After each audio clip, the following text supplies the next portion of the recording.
Good day, everybody. Today is Freedom Friday. I am Paul Romero. It is August 26th to August 28th, 2015, and this is the Sell a House Wholesale Real Estate Investing, number 158. Today, I think I'm going to be looking a little bit at kind of staying ahead of the game, forward thinking, and the power of teamwork, because it's really difficult to do this on your own, which is why, and what am I talking about? Do this, and I'm talking about wholesale real estate. That is kind of where, if you are somebody who's interested in getting into real estate investing and you don't have money, you hear out there all the time, I talked about this the other day. There's a commercial on the radio right now, join our team. An amazing opportunity for you to be flipping houses right here in your hometown. Our system works perfectly. Our three-step system works perfectly in your town. Well, he's talking about wholesale real estate.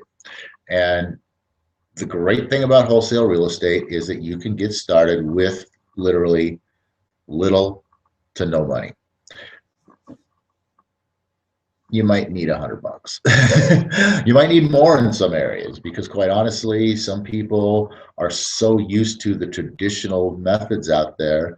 I know that one of our very first deals, we were working with a seller from back east who happened to be an attorney and familiar with the systems and the traditional methods and everything else like that. And he was like, hey, 5% deposit is standard operating procedure. That's what we want. And so, we ended up having to put down a monstrous earnest money deposit on that property instead of the regular, $100 or $1,000 or $10 or whatever it is that we generally put down on a property.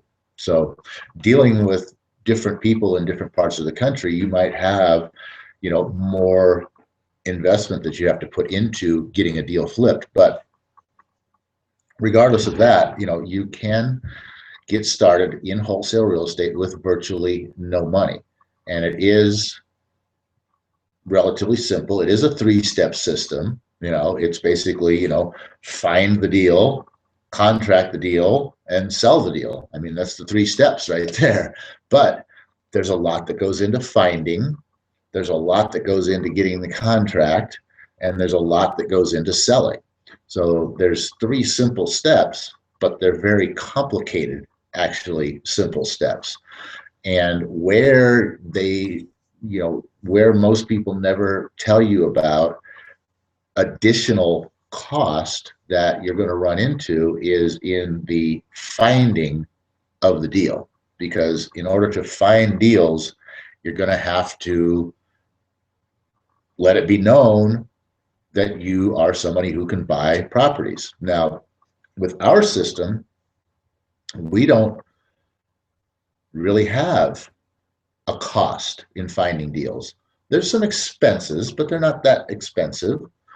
And it's really a game changer because there's not a huge marketing budget going out there to send out a whole bunch of, I call it semi-randomness, because what is traditionally termed as targeted marketing is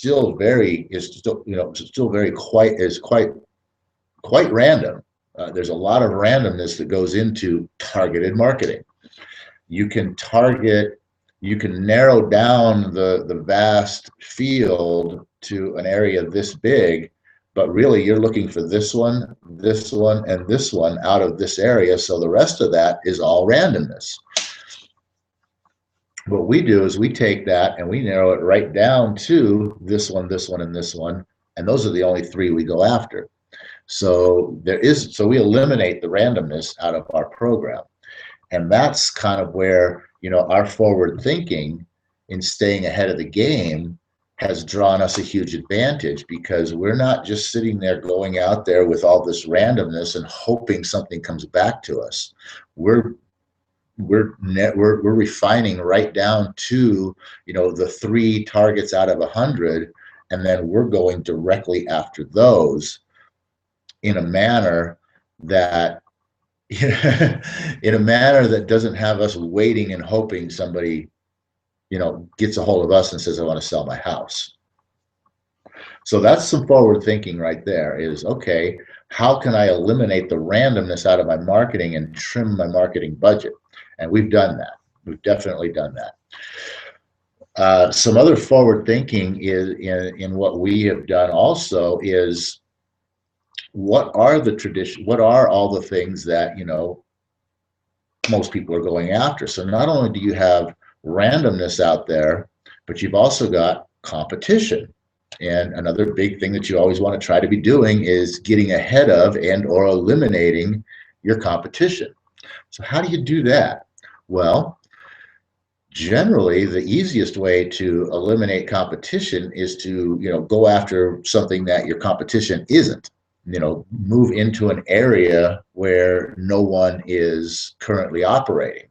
That's the easiest way to, you know, eliminate and reduce your competition, is by going into, you know, unknown, uncharted territory. Now, that's a difficult thing to do, especially when you're starting out, because, I mean, you don't even know what the charted territory is to begin with. So generally, everybody's going to start out in the charted areas, which is another reason why it makes it so difficult and costly to actually get those pinpointed targets, to pull those pinpointed targets out of the randomness, because you've got other people operating in the same arena where you are. So in forward thinking, in this wholesale real estate game, trying to figure out where is an opportunity that isn't saturated with other people doing it is, you know, is a key element towards, you know, your forward thinking. And that's another thing that we have developed, that we have brought into our system as well too, is the number, you know, the 2 number 1 targets that we go after. Really, nobody else even wants to go after these. Generally, when people see, you know, the situations that we're actually pursuing, they are like, I don't even want to deal with that. You know, forget that deal. That's dead. Let me move on to another one. So that in and of itself eliminates a lot of competition for us and brings us a lot of opportunity to be, you know, the only person who's bringing these people a solution, which that's huge, because when you're the only person who's bringing somebody a solution, who are they going to work with? They're going to work with you because they, you know, they don't even know that there's any other choices out there. So one interesting thing about it is that, you know, you can really get some really good deals in what we're doing, but you still have to be fair and reasonable. That's a key element too. And you can, and then this being fair and reasonable also now kind of falls back upon your ability to deal with people and read people and understand people, which is why, you know, we were talking about, you know, our new op days now are studying the How to Win Friends and Influence People book by Dale Carnegie, because that is a system of learning to how to understand people and deal with people and work with people in a manner that's going to get them to like you and want to work with you and get them, you know, excited about what you have. So that's a key thing that we're bringing to the table here recently, and it's going to be fun and exciting. Every new op day we do that. But within your ability to read people and wanting to, you know, bring something that's fair and reasonable to the table, you know, for instance, we just have a deal that we got a contract on yesterday, and or no, did we get the contract? I don't know. No, we didn't actually get the contract yet, but we're in negotiation of getting the contract. And the reason we offered these folks, you know, $12,500, not for the purchase of the property. We're talking about, this is a cash, this is how much money you'll get. You'll walk away from the table with $12,500, because there's additional things that have to be taken care of. But we could have offered them $2,500. And maybe they would have taken it, or maybe they wouldn't have taken it. But we are so in tune with the situation, in knowing what's going on with the property, and the financial aspects of the property and the people that are involved, that we made this offer because it, A, is fair and reasonable, and B, makes total sense for them. It's something that they can get excited about. Had we gone in there and said, you know, hey, $2,500 is what you'll end up walking away with, there's a real possibility they would have been just like, you know what? I think we'll just forget about it, you know? And that's something that we have done in the past. It's happened to us in the past, but it's all comes down to our ability to read these guys prior to making that offer, and knowing what the situation is by our filtering down of the randomness, in such that we can go and we can approach them with an offer that makes sense, that is fair and reasonable, and actually is something that can get them excited about, because they can look at that number, they can look at that 12.5 number, and they can think immediately how it can be applied, which we're already thinking how they're going to think, you know, and what they can apply this money to. And so they're all on board. You know, they have a few reservations. We have to answer a few questions for them. But so as soon as we answer these questions for them, they're going to be signing the contract, and we're going to be in escrow probably today. So that's, you know, sort of again, some forward thinking there in how to deal with people.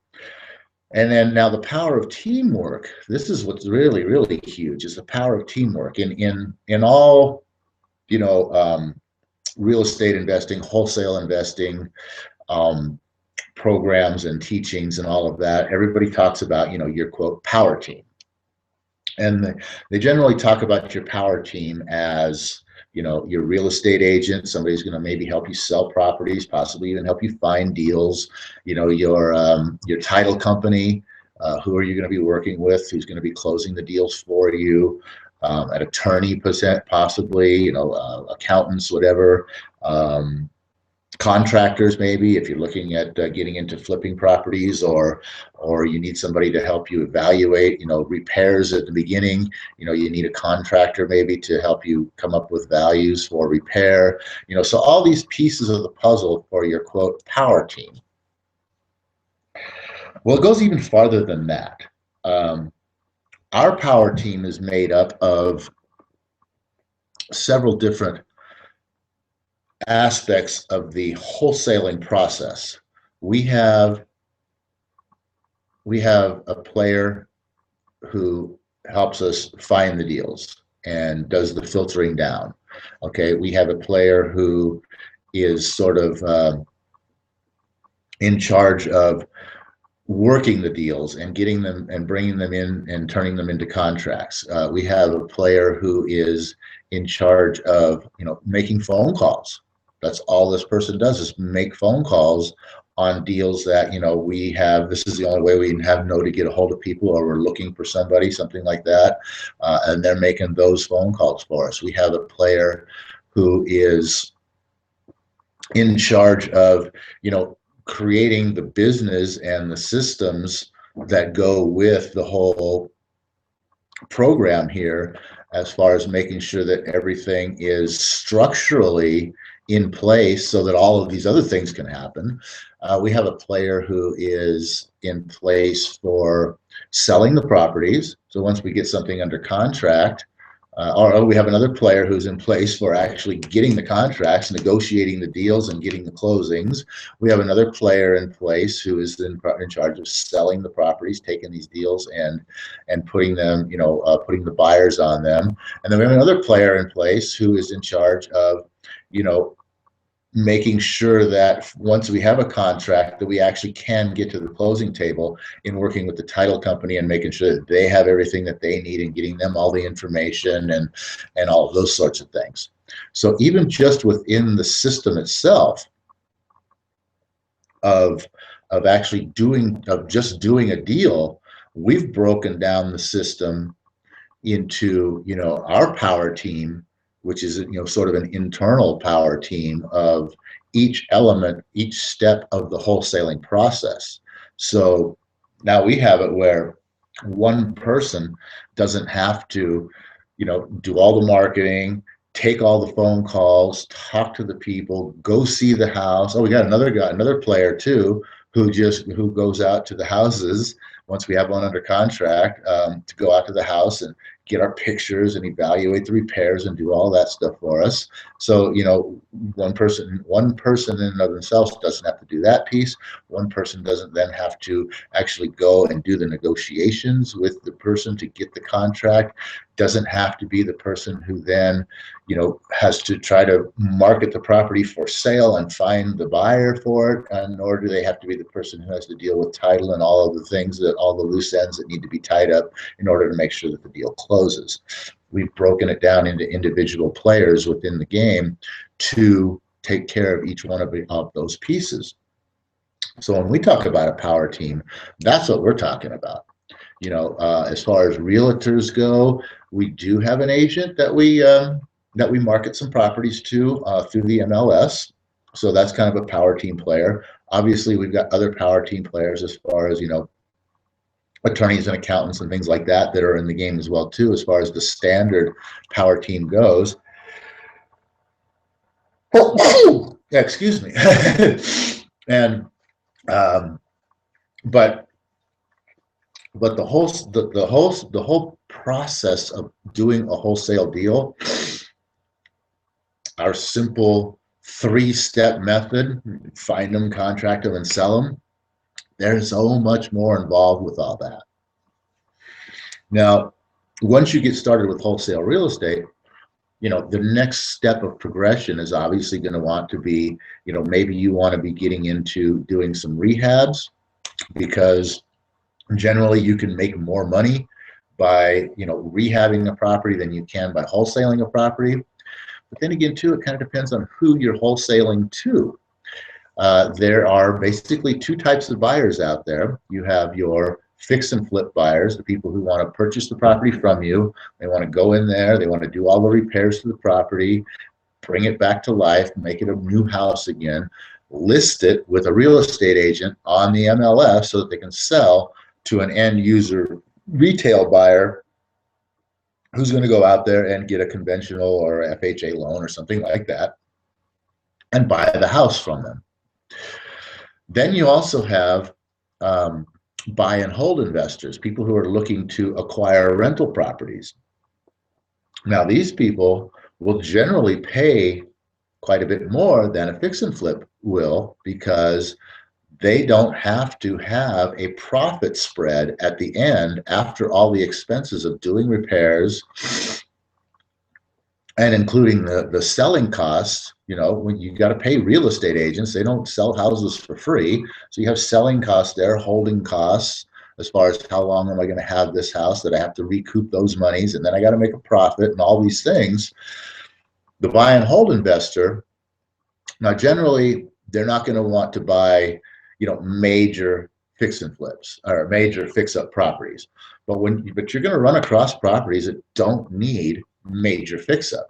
And when they don't need major fix up, if you got a property that only needs $5,000 to $12,000 worth of repair, and you have to sell that to a fix and flip buyer, well, he still has to count in his money cost, his holding cost, his selling cost, his repair cost, and his profit at the end of the day before he can give you a purchase price, whereas the buy and hold investor only has to factor in the fact of the repair costs.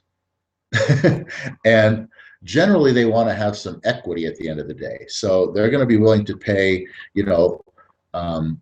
after repair value minus, say, let's just say 10% equity spread and the repair costs.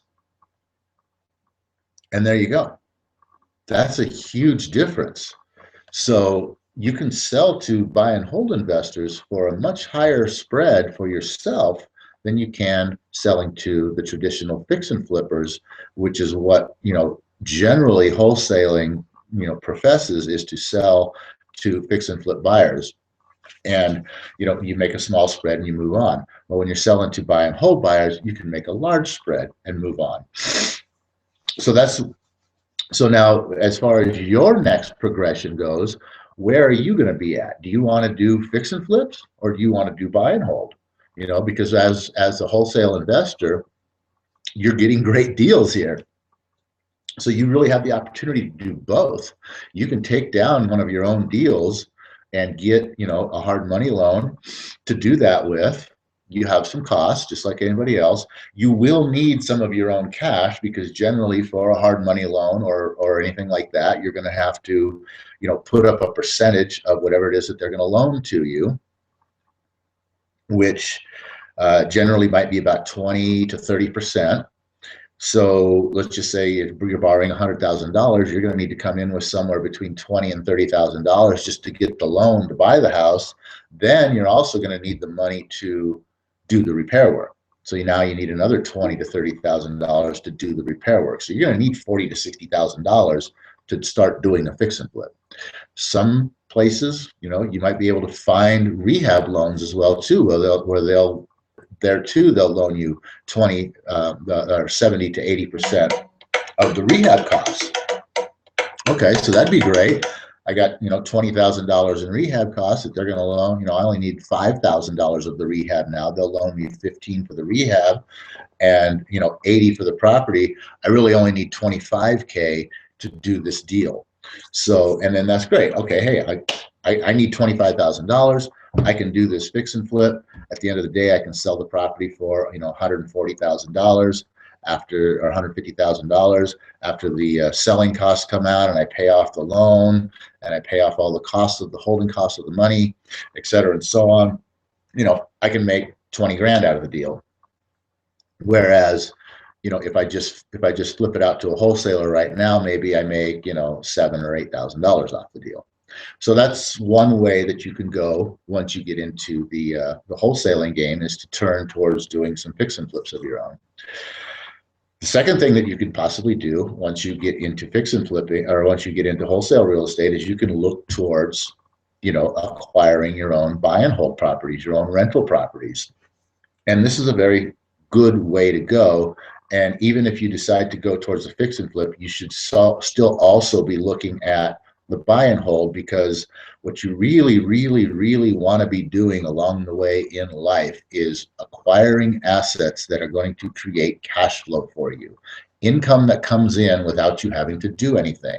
So buy and hold properties, especially when you're doing wholesaling and you're finding really great deals, you can get a far below market value property. And let's say, hey, it's going to need $12,000 worth of repairs in order, to put a renter in here.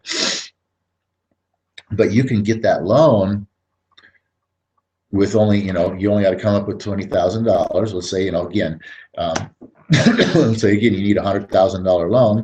Okay. I need to come up with 20 grand in order to get the loan. And I need to have 12 grand. So I need 32 grand, but I can get into this property for $115,000 after closing costs and all that. I'm going to be all in at $115,000, but I'm only out of pocket with $35,000, and I'm renting it as a $150,000 house, which means I can get $1,000 a month for rent. You're only out of pocket for $35,000. That's a great return on your investment. You're only out of pocket $35,000. Now you have, obviously, you pay off the loan. With your rent money, you pay off the loan, and the difference of what's left over, you want to hold back some money for some potential repairs and that sort of thing. Maybe you pay for a management company, because you really don't want to be managing rental properties. So you maybe have to pay a management company, but then there's going to be a difference there. And every month that difference comes to you free and clear, money that you didn't have to do anything for. You did it once. I like to call it do something once, get paid forever money. And that's really what it is. You did something once, you bought this house, you fixed it up, you put a renter in there, and now you can get paid forever on it. And the one difficult thing about this is that the loan, it's, you can get a hard money loan to start with, and maybe you can have it for a year, maybe sometimes even 2 or 3. But then, eventually you're going to have to probably refinance that property into your own name or business name or whatever it is that you're going to have to, do that in order to pay off that initial hard money loan, which is fine because you'll get a better interest rate, but you need to be a person, obviously who can get a loan. Not everybody can get a loan. I'll tell you right now, I can't get a loan, but I don't care. So now that brings in a third aspect of that brings in a whole other aspect to this game, and that is the potential to raise money, to bring investment into your company. And if you can find, private money, and I mean people who have money but can't get anything out of it because they don't know about all this other stuff, but all the traditional stuff that they know about, interest, right? There ain't no interest out there, so they ain't getting squat off their money. Then they want to maybe have a 12% return. Hey, I'll pay somebody 12% interest all day long if I can buy a house with if I can buy a house with their money, and I can get the rental returns off of it that are going to pay them off their 12% plus principal to the property, principal to the loan, and put money in my pocket. Heck yeah, I'll do that all day long. And if you have these kinds of situations where you can set something up with private investors where you can do this, and they're just like, hey, as long as my money's bringing me my 12%, I don't care. That's all I want to do. That's a great thing to have. So there's a whole nother element, and that's another member of the power team that we have on our team. Is we have a guy who is a money finder.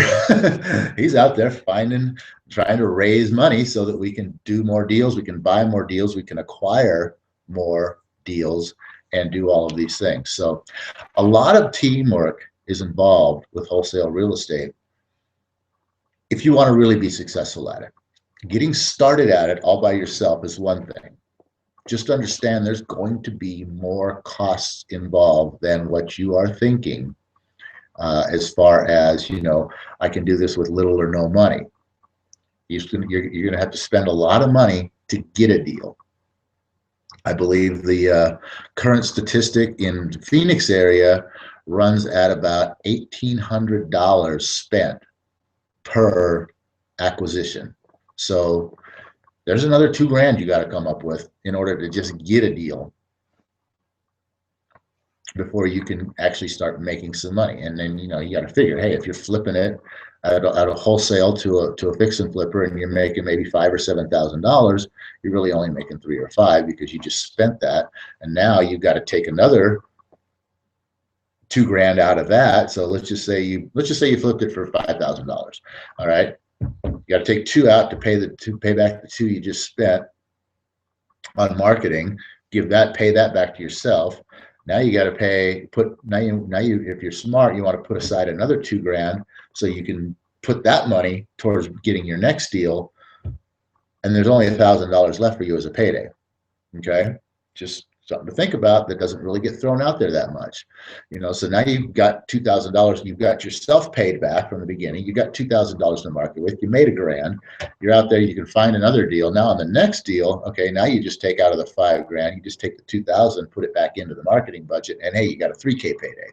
So that's how you can work it up, of course. But so anyway, I just wanted to bring to attention today, as far as wholesale real estate goes, the power of forward thinking within the marketplace to stay ahead of the game, to stay ahead of the competition, to be out in front, to be more successful, and the power of teamwork, not only in just your standardized power team of professionals that can help you in different areas of the marketplace. Look at that glowing window right there. That's funny.